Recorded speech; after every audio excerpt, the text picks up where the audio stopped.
Welcome to Read Aloud with Mr. Paul. I'm so glad you could be here. Be sure to subscribe so you won't miss a single story. Today we'll be reading A New Coat for Anna by Harriet Ziefert and Anita Lobel.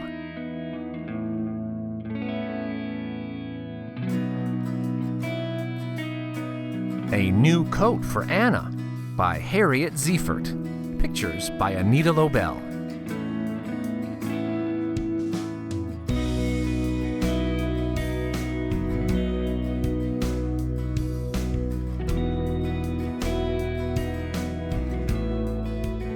Winter had come, and Anna needed a new coat. The fuzzy blue coat that she had worn for so many winters was no longer fuzzy, and it was very small. Last winter, Anna's mother had said, "When the war is over, we will be able to buy things again, and I will get you a nice new coat." But when the war ended, the stores remained empty. There still were no coats. There was hardly any food, and no one had any money. Anna's mother wondered how she could get Anna a new coat. Then she had an idea. "Anna, I have no money," she said, "but I still have Grandfather's gold watch and some other nice things. Maybe we can use them to get what we need for a new coat. First, we need wool. Tomorrow we will visit a farmer and see about getting some." The next day, Anna and her mother walked to a nearby farm. "Anna needs a new coat," Anna's mother told the farmer. "I have no money, but I will give you this fine gold watch if you will give me enough wool from your sheep to make a coat." The farmer said, "What a good idea! But you will have to wait until spring when I shear my sheep's winter wool. Then I can trade you their wool for your gold watch." Anna waited for spring to come. Almost every Sunday, she and her mother visited the sheep. She would always ask them, "Is your wool growing?" The sheep would always answer, "Bah!" Then she would feed them nice fresh hay and give them hugs. At Christmas time, Anna brought them paper necklaces and apples and sang carols. When spring came, the farmer sheared the sheep's wool. "Does it hurt them?" asked Anna. "No, Anna," said the farmer. "It is just like getting a haircut." When he had enough wool to make a coat, the farmer showed Anna how to card the wool. "It's like untangling the knots in your hair," he told Anna. Then he gave Anna's mother a big bag of wool, and Anna's mother gave him the gold watch. Anna and her mother took the bag of wool to an old woman who had a spinning wheel. "Anna needs a new coat," Anna's mother told the woman. "I have no money, but I will give you this beautiful lamp if you will spin this wool into yarn." The woman said, "A lamp? That's just what I need. But I cannot spin quickly, for I am old and my fingers are stiff. Come back when the cherries are ripe, and I will have your yarn." When summer came, Anna and her mother returned. Anna's mother gave the old woman the lamp, and the old woman gave them the yarn, and a basket of delicious red cherries. "Anna, what color coat would you like?" Anna's mother asked. "A red one," Anna answered. "Then we will pick some lingonberries," said Anna's mother. "They make a beautiful red dye."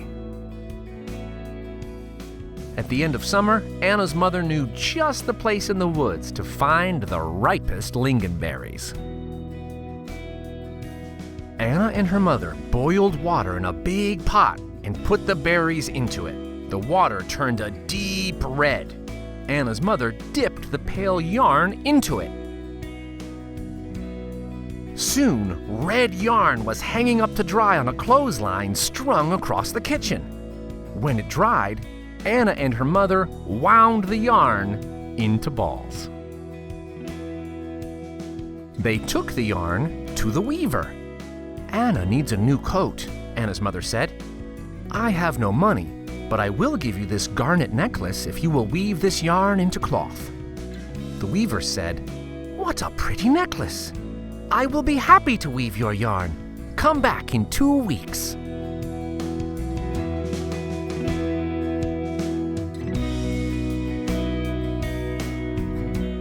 When Anna and her mother returned, the weaver gave them a bolt of beautiful red cloth. Anna's mother gave the weaver the sparkling garnet necklace. The next day, Anna and her mother set off to see the tailor. Winter is coming and Anna needs a new coat. Anna's mother told the tailor, "I have no money, but I will give you this porcelain teapot if you will make a coat from this cloth." The tailor said, "That's a pretty teapot. Anna, I'd be very happy to make you a new coat, but first I must take your measurements." He measured her shoulders. He measured her arms.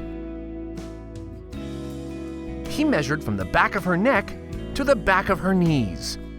Then he said, "Come back next week, and I will have your coat." The tailor set to work, making a pattern, cutting the cloth, pinning, and sewing and stitching and snipping. He worked and worked for almost a whole week. When he was finished, he found 6 pretty matching buttons in his button box and sewed them on the coat. He hung the coat proudly in the window for everyone to see. When Anna and her mother returned to the tailor's shop, Anna tried on her new coat. She twirled around in front of the mirror. The coat was perfect. Anna thanked the tailor. Anna's mother thanked him too, and gave him the pretty porcelain teapot. Anna wore her new coat home. She stopped at every store to look at her reflection in the window. When they got home, her mother said, "Christmas will soon be here, and I think this year we could have a little celebration." Anna said, "Oh yes, and please could we invite all the people who helped to make my coat?" "Yes," said Anna's mother, "and I will make a Christmas cake, just like I used to." Anna gave her mother a big hug. On Christmas Eve, the farmer, the spinner, the weaver, and the tailor came to Anna's house. They all thought Anna looked beautiful in her new coat. The Christmas cake that Anna's mother baked was delicious. Everyone agreed that this was the best Christmas they had had in a long time. On Christmas Day, Anna visited the sheep. "Thank you for the wool, sheep.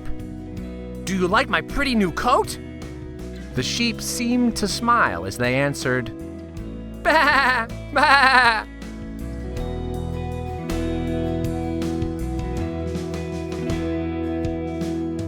Thank you so much for joining me for Read Aloud with Mr. Paul. Until next time, discover the wonder in a book. Pick one up. Take a look. If you enjoyed this Read Aloud with Mr. Paul, please like, subscribe, and share this video with your friends. Thanks again.